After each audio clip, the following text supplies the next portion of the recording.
Okay, so this is all the gear I took. The two 25-litre Thule panniers, a top bag of about 12 litres I think, two side dry bags for the front forks, and my Sea to Summit Etherlite XR Pro that saved my ass the one evening when the temperature dropped quite radically. So it's got a good thermal rating.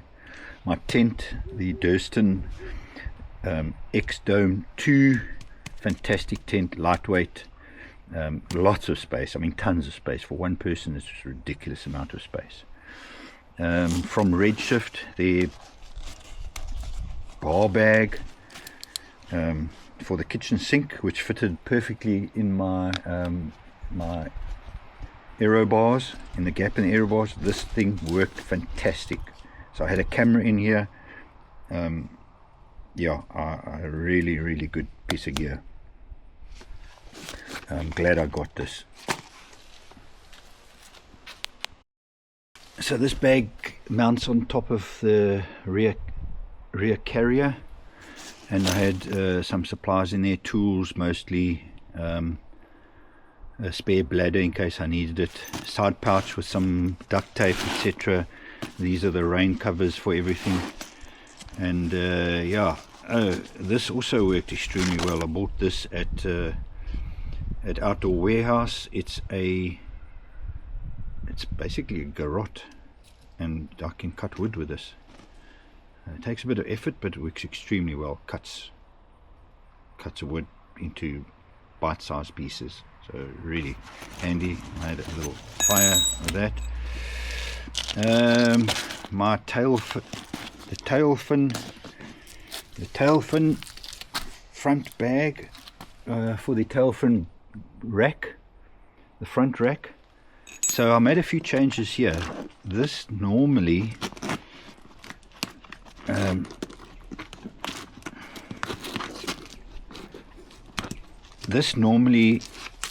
these connect the normal way here, like that.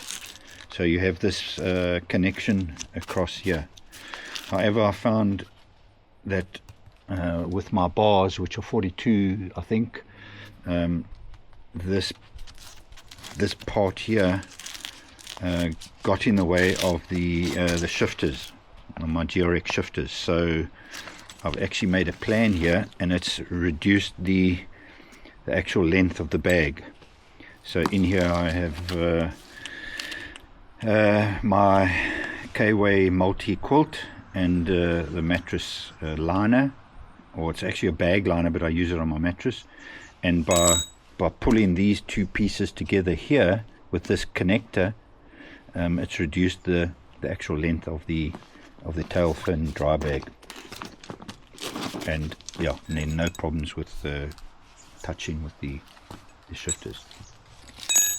Okay, my two feed bags, great. One carried batteries and the other one carried my drone.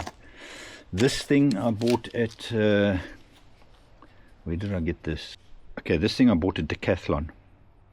It's a windy light, so basically you just wind that up and the light comes on. It worked okay, but then for some reason it just it didn't last very long. So, and I did spend quite a bit of effort trying to wind it up, but again, for some reason, yeah, it's Quechua, which is Decathlon's brand, rechargeable portable light.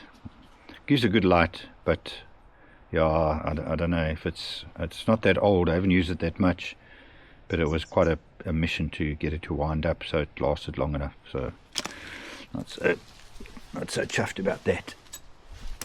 Okay, the new Epidura long top tube bag, fantastic, loved it, absolutely loved it. So I had batteries in here, I had feed, I had all sorts of goodies in here, and this worked extremely well. The only complaint I have is that my top tube is fairly high, so when I get off the saddle, then you land on the bag here. So yeah, so the bag kind of gets a bit squashed as you straddle your top tube standing up when you dismount. So yeah, that was a bit of a thing, but not a major train smash. But yeah, it fits perfectly upright and helps carry the load. My 15-watt solar charger didn't work on the first day because there was no sun, but worked as usual, keeping things topped up. Alright, another piece of new kit was the Epidura full frame bag. 2 compartments, well, 1 compartment, then there's a divider, bottom one for the bladder or for anything you can, and then the top one for general storage. I did get the bladder for the bottom, fantastic, fits perfectly in. It's a bit of a battle to get it in, so you can't fill it up too much, but yeah, that worked fine. The hose worked fine. I didn't need this, fortunately, but a great piece of kit. I will always take this with me.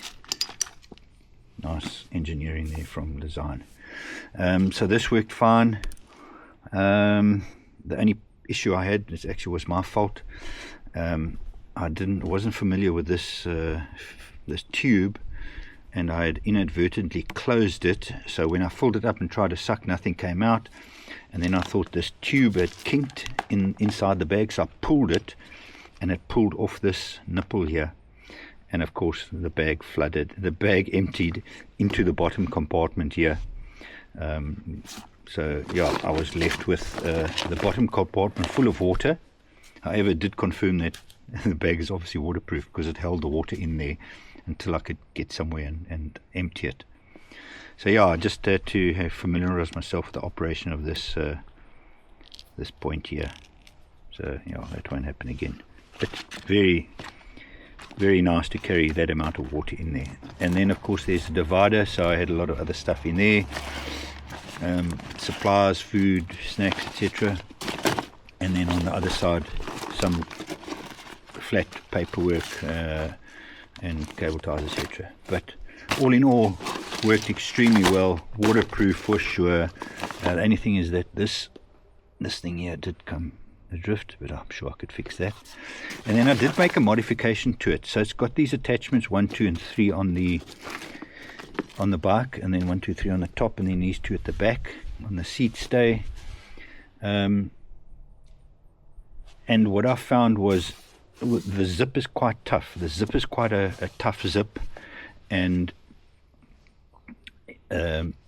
this connection here is not quite at the right point, so it's the bag crumples up and it's difficult to get the zip going. So what I did was I used some contact glue, and I got an additional strap here in the front, and this goes around the head tube and it holds it. So as soon as you pull on the zip, it gets held here. So just maybe if anybody from Epidura is watching, yeah, maybe keep this, but have an additional one here, additional attachment point here. The back is not that bad. It will come away there quite easily, so not necessary for the back one, but yeah, maybe line this one up here so it's in line with the zip, so when you pull the zip, it's been held at these 2 attachment points. So this worked extremely well. You obviously have to make sure that the zip is closed. If you know it's going to rain, you've got to make sure, otherwise the water's going to get in there. But yeah, I'm really happy with this. The last couple of bags that I've had have given me problems because the weight gets carried by the top straps, and in this case here, because it fits and rests in the frame, there was hardly any weight or anything here, so the bag's in perfect condition. Yeah, let's see. Let's move on. My Thule bags went fine, except I did get a puncture, which I've since fixed over there. I don't know what happened. As you can see, they took a beating coming down the ladder. Bike itself, obviously now with the full frame bag, taking up the water bottle points, put them on the back here, perfect, no problem. Never any issues with water. Yes, the new rear cassette. So changed up to a 50 tooth from a 42 and had a derailleur extension on the GRX. I used my old chain, worked perfectly. I did fiddle a bit because I might have had some issues coming down. I did lay the bike down once on the way down the ladder, and it might have messed up just the shifting.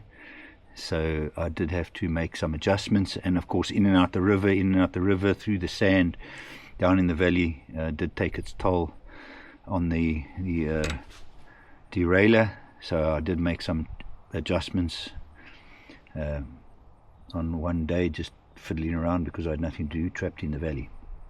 But yeah, this worked perfect. This worked fantastic. Yeah, I won't go back. The only issue I have is that this particular point here, this is a very soft aluminium nut, and it needs to be tight to maintain that angle for the derailleur extension. So yeah, that I had to make sure that was tight. I did have some issues previously because I didn't know that they had moved, and it was hard to get into that 50 tooth because the B screw wasn't set properly for the gap. But now the B screw is set to keep it in line, and gear change no problem, so I can do the full range quite easily. But yeah, this I'm gonna have to replace this, and yeah, you have to really tighten it up. It should be knurled on the inside actually, so that it grips with the hanger from the bike. Okay, the other change that I did make was to go from Spank Brothers Crank Brothers flat pedals, clipless, and I've now changed to flat pedals. So these are just carbo plastic flat pedals, basic, I don't know, name brand. And I changed my shoes obviously from Rafa MTB shoes to flat pedals, and these are the Crank Brothers Match. They were awesome, absolutely awesome. Are lined with neoprene, so yeah, they get wet, but with merino socks, pretty comfortable, absolutely no problem riding in them when they're wet, and they dry quite quickly. But yeah, these going down the ladder, down that donkey trail, perfect, absolutely perfect, and lots of walking. So yeah, it would have been a little uncomfortable with those cleats on the bottom of those Rafas. So yeah, really glad I did that. So that's how I'll be traveling from now on. Front fork racks from Rock Brothers, no problems. Light stuff in there, just clothing. The Redshift suspension system, seat suspension, and then the Redshift stem suspension worked as advertised as usual, no problem with that. I've had a lot of experience. And then of course the new setup for the aero bars with the wider stance to accommodate the bar bag from Redshift, which fits perfectly in there. So yeah, magnetic opening and a zip opening, not waterproof fully, but drizzle and rain proof. And then you put your Garmin on top. So yeah, that worked fine. And yeah, the bars, what can I say, bars. Out front mount for the Insta360 Go Ultra. And then I had my light fitting there with the tail fin handlebar cage, Panaracer 50mm were fine. I was actually pleasantly surprised. I had absolutely zero loss of pressure the entire way, and some of it was hardcore camel thorn, yeah, absolutely tubeless, no issues. However, I probably will beef these up if I do anything similar, because some of the gravel roads were pretty, the paths that I had to cycle on were pretty rough, but yeah, absolutely no mechanical issues. Oh, there were, or it wasn't mechanical. I actually ran out of pad on my front brakes, So by the time I started descending the Swartberg Pass to go down to Gat, those things were finished. So I had only rear brakes, and those were the only spares I did not take with me. Had just about every spare except the chain, but yeah, next time I'll put a spare set of pads in. But yeah, that's it. The Helluva Loop, awesome, awesome, awesome. A well recommended trip, but good planning required for river crossings. Always check, which I didn't, about any major river crossings. Always check about river crossings. So yeah, everything performed well. As I said, zero mechanicals, didn't lose any bolts, nothing rattled loose, never lost anything, never broke anything. Got a small puncture in the 2 bag, which I've already repaired. I've made some modifications to add a purer full frame, which just makes it so much easier to open and close. The tent, Durston, top of the range. That insulated mat, fantastic. And that's it. Right, cool. Need to start thinking about the next one. Just an addendum to my gear, pass fail. Unfortunately, this Nebo Micro was a fail. Lovely light, got a red light, got spotlights, got broad light LEDs. Cost almost $500. Good form factor. You can take it off, put it on your peak. But yeah, 30 seconds on bright, 10 minutes. I didn't read the package properly. It lasts like one night and then got to recharge it again. Yeah, no, this was a frustrating fail, unfortunately. Also, the little cover here is pretty floppy, so I think in the rain that's going to get wet. Yeah, unfortunately, Nebo, yeah, great idea, but battery, well, you can imagine it's a tiny package. Battery didn't last at all long enough for one night of moving around in the dark. Okay, that's it. Thanks, bye.